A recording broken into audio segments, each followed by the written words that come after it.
Hey everyone, welcome back to the channel.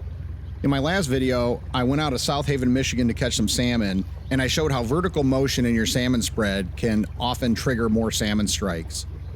In this video, I'm back out of South Haven catching some nice kings, but I'm going to show you another aspect of salmon fishing that you may or may not be aware of that will definitely help you put more fish in the boat. So if you enjoy salmon fishing on the Great Lakes and don't use sliders in your downrigger setup, you're definitely going to want to check this video out.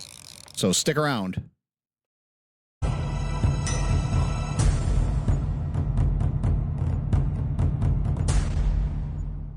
So to provide a little bit of context here, I had fished about an hour or so with the same basic pattern that I had used the week before that had brought me success. I was still marking fish and still marking bait in this same area, same depth of water. But after that first hour where I had seen some action the prior week, I had not seen any action yet this time. And something I noticed on my sonar was that I was marking a little bit of bait up above the thermocline this time. Last week, most of everything I was marking was just below it. But this week I was marking some small balls of bait right above the thermocline a little ways. And the thermocline was still right at 50 foot. It was a little higher than it was the week before, but about 50 feet of water, 48, 49, 50 foot. And that's where I had the cannonballs on my downrigger line set. It was at that point that it hit me that I had not put any sliders down. So what is a slider? A slider is nothing more than a leader of fishing line with a snap swivel attached at one end, and then another snap swivel with your bait attached at the other end. So once the rig's made up, you simply attach it to your main fishing line that's set on the downrigger cannonball and let it go in the water.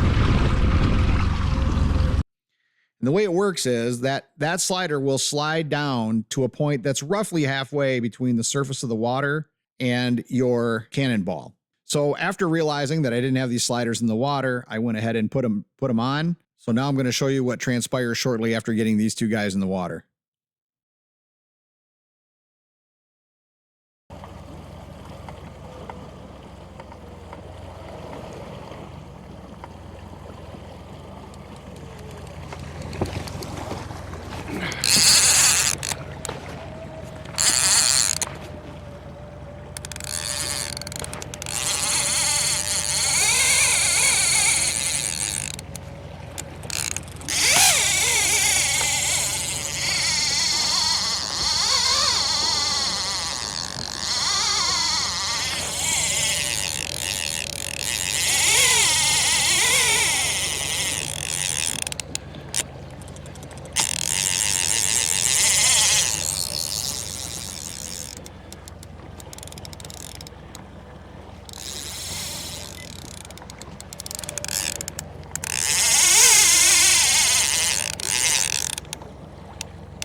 Now, at this point, there really wasn't a whole lot I could do other than to just try to keep this fish that I was working in out of the other line and try to get it in as quick as I could.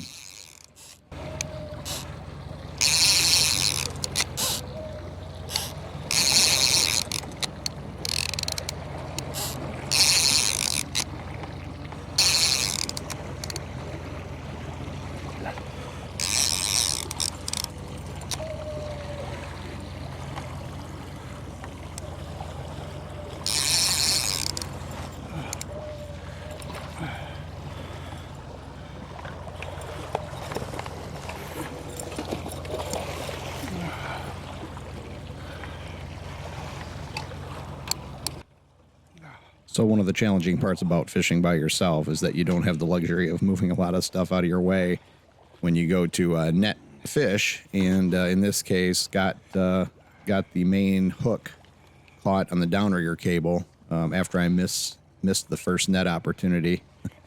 So a little bit of a fiasco getting that one untangled, as you'll see. But eventually was able to get the fish into the net and able to drag them into the boat.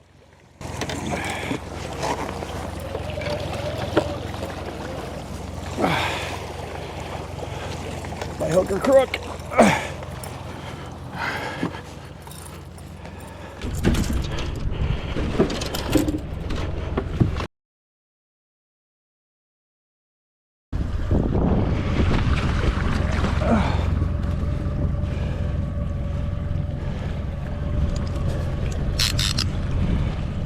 Now by this point, I've been dragging this second fish for about 5, 6, 7 minutes, something like that.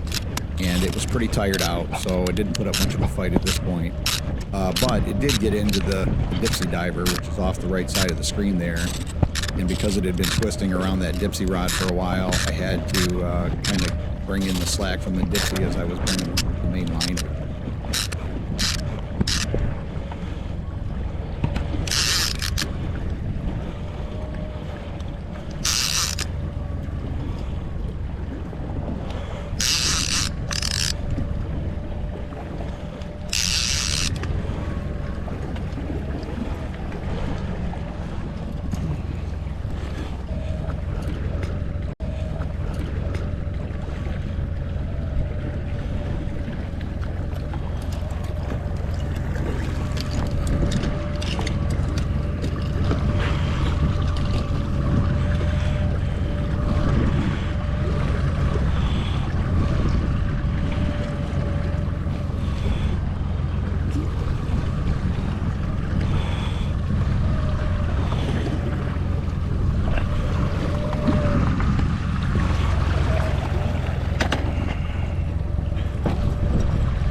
As you probably noticed, these two fish both came on the sliders that I had just put out. Just another example of why you need to change things up and make sure you're giving yourself the best chance to catch fish. Before we go on, I want to talk just for a second about the Glocast glow-in-the-dark activator by Fizmo. A small mount is included in the box to allow for easy setup and removal each time you use it, and it's easily powered by a standard USB port. When I'm done using it, I can just unplug it from the USB and lift the canister off the mount for easy storage. When I was ready to recharge, I'd pop the lures from the downriggers and drop them in the canister. And with just 5 seconds for activation, by the time I got the cannonballs back up, they were ready to go again. 3 tabs at the top allow you to hang multiple baits at once, so they're ready to go when you are. If you're looking for an easy activation system for your glow-in-the-dark baits, I highly recommend Glocast by Fizmo, and I'll drop a link in the description to this product. Now back to the video.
So this was my third king, which rounded out my limit for the day.